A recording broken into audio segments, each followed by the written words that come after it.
صحرائے مدینہ tool plaza Karachi کے حصے میں قربانی کے جانوروں کی کھالوں کو محفوظ رکھنے کے لیے کھال گودام قائم کیا گیا ہے، جہاں دعوت اسلامی کو عاشقان رسول کی جانب سے دی جانے والی چھوٹے بڑے جانوروں کی کھالیں اکٹھی کی جائیں گی۔ کھال گودام کا جائزہ لینے اور وہاں کیے جانے والے انتظامات کو دیکھنے کے لیے دعوت اسلامی کے شعبہ رابطہ برائے شخصیات اور چرم قربانی کے اسلامی بھائیوں نے دورہ کیا۔ اسلامی بھائیوں نے کھال گودام کے انتظامات سنبھالنے والے اسلامی بھائیوں سے ملاقات کی اور مختلف امور پر تبادلہ خیال کیا۔ کھال گودام میں نمک کی پسائی کا کام کرنے والوں سے بھی ملاقات کا سلسلہ ہوا اور کھالوں کو رکھنے سے متعلق بریفنگ دی گئی۔ عید قربانی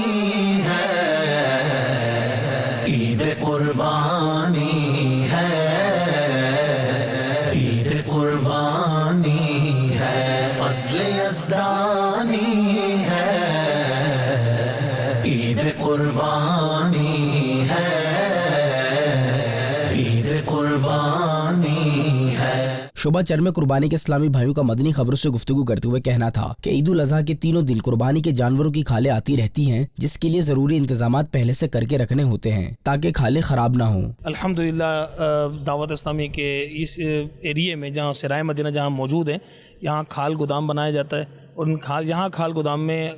جو عاشقان رسول دعوت اسلامی کو قربانی کی جانور کی کھال دیتے ہیں، ان کی کھال کو یہاں پر نمک لگانے کا یہاں انتظام کیا جاتا ہے۔ یہاں شیڈ لگایا جاتا ہے،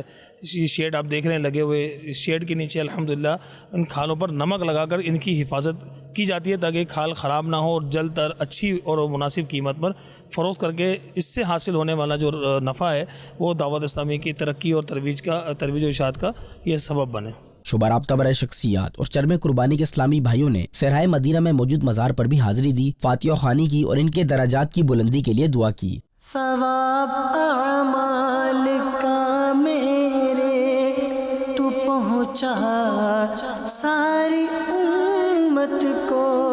مدنی چینل کے ناظرین، دعوت اسلامی کے دینی و فلاحی کام آپ کے دیے گئے صدقہ عطیات سے ہی پایہ تکمیل تک پہنچ رہے ہیں۔ عید الاضحیٰ کے موقع پر اپنے قربانی کے جانوروں کی کھالیں دعوت اسلامی کو دیں تاکہ دعوت اسلامی آنے والی آمدنی سے دین اسلام کو پھیلانے میں اپنی خدمات جاری رکھے۔